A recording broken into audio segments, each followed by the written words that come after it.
శ్రీ గురుభ్యో నమః. వైశాఖ పురాణం 4వ అధ్యాయం. ఈ అధ్యాయంలో వైశాఖ ధర్మాన్ని ప్రశంసించారు. నారాయణం నమస్కృత్య నరం చైవ నరోత్తమం దేవీం సరస్వతీం వ్యాసం తతో జయముదీరయేత్. నారద మహర్షిని అంబరీష మహర్షి వైశాఖ మాసమున చేయదగిన ధర్మాలను దయవుంచి వివరించుము అని కోరెను. అప్పుడు నారద మహర్షి ఈ విధంగా చెప్పెను. అంబరీష మహారాజా, నీకు గల ధర్మాసక్తికి మిక్కిలి సంతోషం కలుగుచున్నది. విను.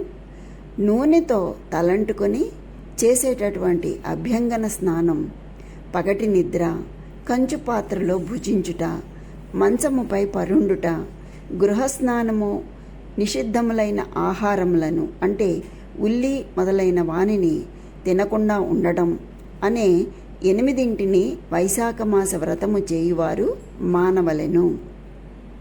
వేటిని మానేయాలి? నూనెతో తలంటుకొని అభ్యంగన స్నానం చేయటము, పగటి నిద్ర, కంచు పాత్రలో భుజించుట. కంచు పాత్రలో భుజించుట అంటే ఏంటంటే, కంచు పాత్ర కాక మరి ఒక పాత్రలో భుజించవలెను అని నారదుని ఉద్దేశం కాదు. అంటే ఏంటంటే, ఇక్కడ కంచు పాత్రలో భుజించకూడదు. ఎందుకని అంటే, వ్రతము ఆచరించేవారు పాత్రలో కంచంలో భుజించకూడదు. అంటే కంచంలో తినకూడదు అన్నమాట, పాత్రలో తినకూడదు. ఎందులో తినాలి? అరిటాకు, విస్తరాకు, తామరాకు మొదలైనటువంటి ఆకులందు తినాలి అని నారదుని అభిప్రాయం అన్నమాట. అది కంచు పాత్రలో భుజించడం చేయకూడదు అంటే అర్థం అది.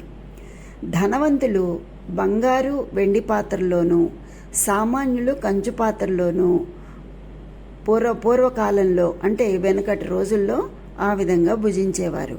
అందుకని ఈ వ్రతం చేసేటటువంటి వాళ్ళు కంచు పాత్రలో భుజించకుండా అరిటాకు కానీ, విస్తరాకు కానీ, తామరాకు కానీ మొదలైనటువంటి ఆకులలో భుజించాలి అని చెప్పడం అన్నమాట ఇక్కడ.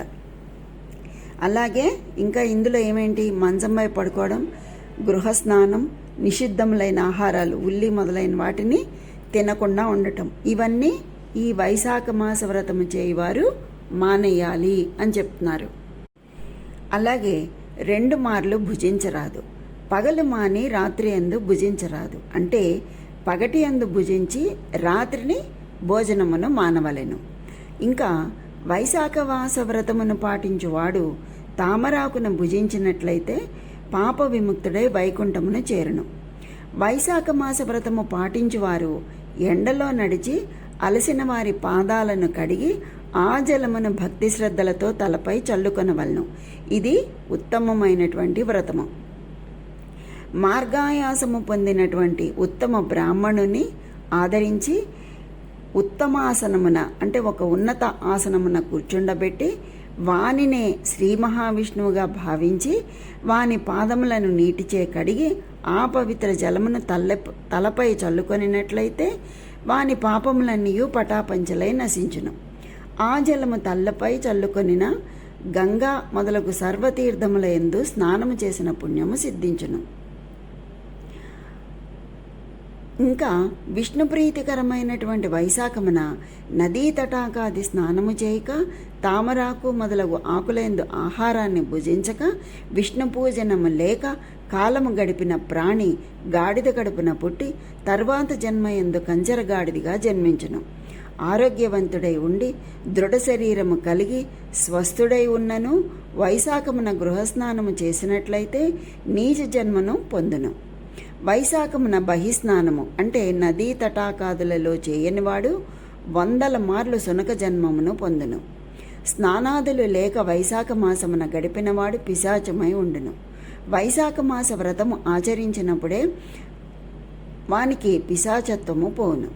వైశాఖమున లోభి జలమును అన్నమును దానము చేయనివాడు పాప దుఃఖములను ఏ విధంగా పోగొట్టుకొనలేడు అని భావము. ఈ విధంగా చెప్పడం అంటే భయపెట్టడం అని కాదు. అంత గట్టిగా చెబితేనన్నా ఇందులో ఏ ఒక్కటన్నా చేస్తారేమో, ఆ చేసినందువల్ల వచ్చే ఫలితము ఎంతో గొప్పగా ఉంటుంది. ఆ గొప్ప ఫలితాన్ని పొందినవాడు ఎన్ని సౌఖ్యాల్ని, ఎంత ఉత్తమ లోకాల్ని పొందుతాడు అని తెలియచేయడం కోసమే ఇంత కఠినంగా చెప్పడం. అంతేగాని ఇలా చెప్పి బాధ పెట్టడం, భయపెట్టడం అని ఈ పురాణాల్లో చెప్పేటటువంటి ఉద్దేశం కానే కాదు. మనం అర్థం చేసుకుని ఇందులో ఏ ఒక్కటైనా చెయ్యాలి అన్న ఆలోచన, సంకల్పం ఉన్నా కూడా ఉత్తమ గతులు కలుగుతాయని చెప్పి మనకి చెప్తున్నారు కదా. కనీసం ఆ సంకల్పాన్ని ఈసారి చేసుకుంటే వచ్చేసారి ఆచరిస్తారు. ఆ విధంగా సన్మార్గంలో వాళ్ళని నడిపించి ఉత్తమ మార్గాలు, ఉత్తమ లోకాలు పొందేలాగా చెయ్యాలని మన పెద్దల యొక్క ఉద్దేశం. అందువల్లనే ఇటువంటివన్నీ కూడా మనకి పురాణాల ద్వారా తెలియచేశారు. ఇంకా ఏం చెప్తున్నారు ఇందులో? శ్రీ మహావిష్ణువును ధ్యానిస్తూ నదీ స్నానము ఆచరించిన వారు గత 3 జన్మలలో చేసిన పాపములను కూడా పోగొట్టుకొనను. ప్రాతకాలమున సూర్యోదయ సమయమున సముద్ర స్నానం ఆచరించినచో 7 జన్మలలో చేసిన పాపములు పోను. జాహ్నవి, వృద్ధగంగ, కాళింది, సరస్వతి, కావేరి, నర్మద, కృష్ణవేణి అని గంగానది 7 విధములుగా ప్రవహించి సప్తగంగలుగా ప్రసిద్ధి చెందినది. అట్టి సప్తగంగలలో ప్రాతకాల స్నానమున వైశాఖమున చేసిన 1,000,000 జన్మలలో చేసిన పాపములను కూడా పోగొట్టుకుంటూ ఉన్నారు. దేవతలచే నిర్మితములైన సముద్రాదులందు స్నానమును వైశాఖ మాస ప్రాతకాలమున చేసిన వారి సర్వ పాపములు నశించి పుణ్యప్రాప్తి కలుగును.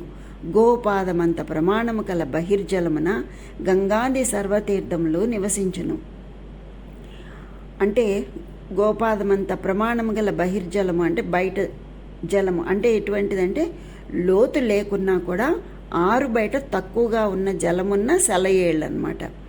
అటువంటి వాటిల్లో స్నానము చేసినట్లయితే, ఎందుకని వాటిల్లో కూడా గంగాది సర్వతీర్థాలు అటువంటి చిన్న చిన్న సెలయేళ్లలో కూడా ఈ తీర్థాలన్నీ అందులో ఉంటాయన్నమాట. ఈ సమయంలో కనీసం ఆ గోపాదమంత ప్రమాణము గల బహిర్జలములోనైనా సరే భక్తిగా స్నానము చేయండి అని చెప్తున్నారనమాట.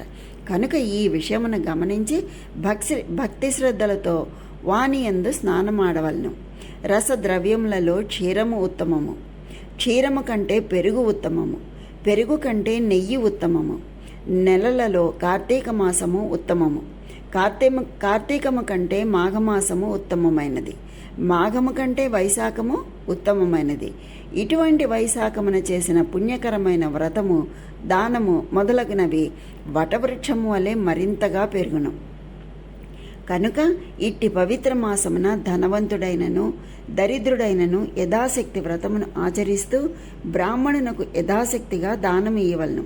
కందమూలములు, పళ్ళు, వేళ్ళు, కూరలు, ఉప్పు, బెల్లము, రేగుపండ్లు, ఆకు, నీరు, మజ్జిగ మొదలగు వానిని ఇచ్చినను కలుగు పుణ్యము అనంతము. బ్రహ్మ మొదలగు దేవతల అంతటి వారికిని కూడా ఈ మాసమున వ్రతదానాదులు లేనిచో ఎట్టి ఫలితము లేదు.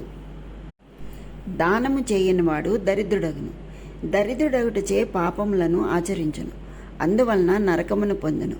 కనుక యథాశక్తిగా దానము చేయుట ఎట్టివారికైనను ఆవశ్యకము. కనుక తెలివి ఉన్నవారు సుఖమును కోరుతూ దానము చేయవలెను. ఇంటిలో ఎన్ని అలంకారములు ఉన్నను పైకప్పు లేనిచో ఆ ఇల్లు నిరర్ధకమైనట్లు, జీవి ఎన్ని మాస వ్రతములను ఆచరించినను వైశాఖ వ్రతమును ఆచరించనిచో వాని జీవితము అంతా కూడా వ్యర్థము.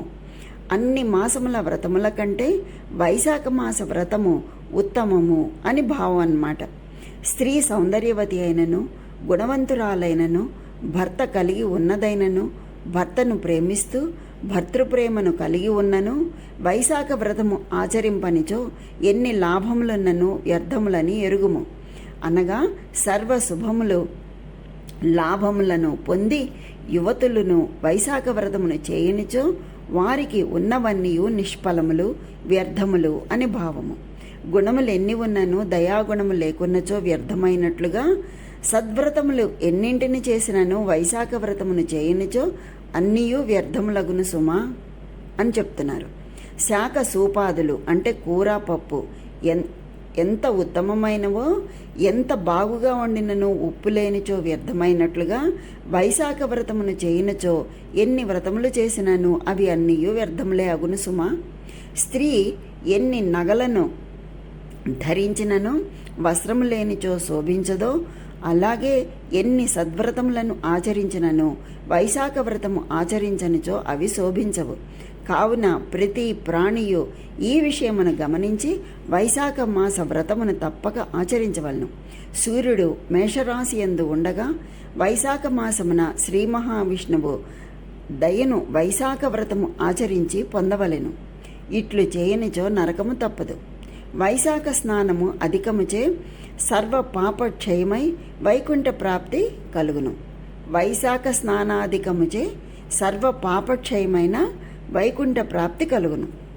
అంతేకాదు, తీర్థయాత్రలు, తపము, యజ్ఞములు, దానము, హోమము మొదలగు వానిని ఇతర మాసములలో చేసినచో వచ్చు ఫలితము కంటే వైశాఖమున వ్రతము పాటించిన, అంటే ఈ మిగతా మాసాల్లో చేసిన యజ్ఞాలు, దానాలు, హోమాలు చేస్తే ఎటువంటి ఫలితాలు వస్తాయో ఆ ఫలితాల కంటే కూడా ఈ వైశాఖంలో వ్రతమును పాటించిన, పైన చెప్పిన వానిని చేసిన వచ్చే ఫలితము అత్యధికము. అంటే ఆ మిగతా వాటిల్లో చేసిన యజ్ఞయాగాల కంటే వచ్చే ఫలితానికంటే కూడా ఈ మాసంలో, ఈ వైశాఖ మాసంలో చేసే వ్రతము, అంతేకాదు ఈ పైన మనం ఇంతకుముందు చెప్పుకున్న వాటిలో ఏ ఒక్కటి చేసినా కూడా వచ్చే ఫలితము అత్యధికము అని చెప్పి తెలియజేస్తున్నారు. ఇంకా ఏం చెప్తున్నారు? వైశాఖ వ్రతము మిగిలిన అన్ని మాసములలో చేసిన వానికంటే అత్యధిక ఫలితములను ఇచ్చును అని. మదమత్తుడైన మహారాజైనను, కాముకుడైనను, ఇంద్రియలోలుడైనను వైశాఖ మాస వ్రతమును ఆచరించనిచో వైశాఖ స్నాన మాత్రముననే సర్వ దోషములను నశింపచేసి పుణ్యవంతుడై వైకుంఠమును చేరును. అంటే ఇక్కడ ఏం చెప్తున్నారు? మహారాజైన, కాముకుడైన, ఇంద్రియలోలుడైన వైశాఖ మాస వ్రతము ఆచరించనిచో వైశాఖ స్నాన మాత్రముననే సర్వ దోషములు నశింపచేసుకొని, అంటే వ్రతము చేయకపోయినా కూడా కనీసం స్నానం, వైశాఖ స్నానం మాత్రంతోనే సర్వదోషాలను నశింపచేసుకొని పుణ్యవంతుడై వైకుంఠమును చేరును అని చెప్తున్నారు. అంటే స్నానం చేసినా చాలు, వ్రతం చేయకపోయినా పర్వాలేదు, కనీసం స్నానమన్నా చేయండి అని చెప్తున్నారు. వైశాఖ మాసమునకు శ్రీ మహావిష్ణువే దైవము అని మనకి దాని యొక్క ఈ వైశాఖ మాస ప్రశంసని మనకి తెలియజేశారు. ఇంకా ఏం చెప్తున్నారంటే, వైశాఖ మాస వ్రతారంభమున స్నానము చేస్తూ శ్రీ మహావిష్ణువును ఈ విధంగా ప్రార్థించవలేను. మధుసూదన దేవేశ వైశాఖే మేషగేరవౌ ప్రాతస్నానం కరిష్యామి నిర్విఘ్నం కురు మాధవ అని ప్రార్థించాలి. ప్రార్థిస్తూ ఆ తర్వాత స్నానం చేస్తూ ఈ క్రింది శ్లోకాలను కూడా, మంత్రములను కూడా చదివి అర్ఘ్యమును ఇయ్యవలను. అవేంటంటే, వైశాఖే మేష గేభానౌ ప్రాతస్నాన పరాయణః అర్ఘ్యం తేహం ప్రదాస్యామి గృహాణ మధుసూదన గంగాయాః సరితః సర్వాః తీర్థాని చ హ్రదాశ్చయే ప్రగృహ్ణీత మయా దత్తమర్ఘ్యం సమ్యక్ ప్రసీదతః ఋషభః పాపినాం శాస్తాత్వం యమసమదర్శనః గృహాణార్ఘ్యం మయా దత్తం యథోక్త ఫలదో భవ అని అర్ఘ్యాన్ని ఇయ్యాలి. ఈ విధముగా ప్రార్థించి అర్ఘ్యములను ఇచ్చి స్నానమును ముగించుకోవాలి. ఆ తర్వాత మడి బట్టలు లేదా పొడి బట్టలు కట్టుకుని వైశాఖ మాసమున పుష్పించిన పుష్పములతో శ్రీ మహావిష్ణువును పూజించాలి. వైశాఖ మాస మహిమను వివరించే శ్రీ మహావిష్ణు కథను వినాలి, చదవాలి. ఈ విధంగా చేసినట్లయితే లోగడ జన్మలలో చేసిన పాపములన్నీ నశించును, ముక్తి లభించును. ఈ విధంగా చేసిన వారు భూలోకవాసులైనను, స్వర్గలోకవాసులైనను, పాతాళలోకవాసులైనను ఎచ్చటను వారికి కష్టము కలగదు. వారికి గర్భవాసము, స్తన్యపానము కలుగవు. అంటే పునర్జన్మ ఉండదు, ముక్తి సిద్ధించును అని. వైశాఖమున కంచుపాత్రలో భుజించువారు శ్రీ మహావిష్ణువు సత్కథలను విననివారు, స్నానము దానము చేయనివారు నరకమునకే పోదురు. బ్రహ్మహత్య మొదలగు పాపములకు ప్రాయశ్చిత్తము కలదు. కానీ వైశాఖ స్నానము వ్రతము చేయని వానికి పాపమును ప్రాయశ్చిత్తము లేదు. తాను స్వతంత్రుడై ఉండి తన శరీరము తన అధీనంలోనే ఉండి నీరు తనకు అందుబాటులో ఉండి స్నానమాడ వీలున్నను స్నానము ఆడక నాలుక తన అధీనంలో ఉండి హరి అనే 2 అక్షరములను పలుకక ఉన్నవాడు నీచ మానవుడు, జీవించి ఉన్న శవము వంటివాడు. అంటే ప్రాణము మాత్రము ఉండి వినుట చూచుట మొదలగు లక్షణములు లేని శవము వలె అతడు వ్యర్థుడు అని. వైశాఖమున శ్రీహరిని ఏ విధముగానైనను సేవింపనివాడు పంది జన్మను ఎత్తును. పవిత్రమైన వైశాఖ మాసమున వైశాఖ వ్రతమును పాటిస్తూ ప్రాతకాలమున బహిస్నానము చేసి తులసీదళములతో శ్రీ మహావిష్ణువును అర్చించి విష్ణు కథాశ్రవణము దానము చేసిన వారు మరుజన్మలలో మహారాజులై జన్మిస్తారు. పిమ్మట తమ వారందరితో కలిసి శ్రీ మహావిష్ణు సాన్నిధ్యమును పొందుతారు. శ్రీ మహావిష్ణువును నిశ్చలమైన మనస్సుతో సగుణముగానో నిర్గుణముగానో భావించి పూజించవలేను సుమా అని చెప్పి తెలియచేశారు ఈ అధ్యాయంలో మనకి. ఇది స్కాంద పురాణాంతర్గతమైనటువంటి వైశాఖ పురాణంలోని 4వ అధ్యాయం సంపూర్ణం. ఆ శ్రీ మహావిష్ణువు యొక్క అనుగ్రహం అందరికీ కలగాలని కోరుకుంటూ స్వస్తి.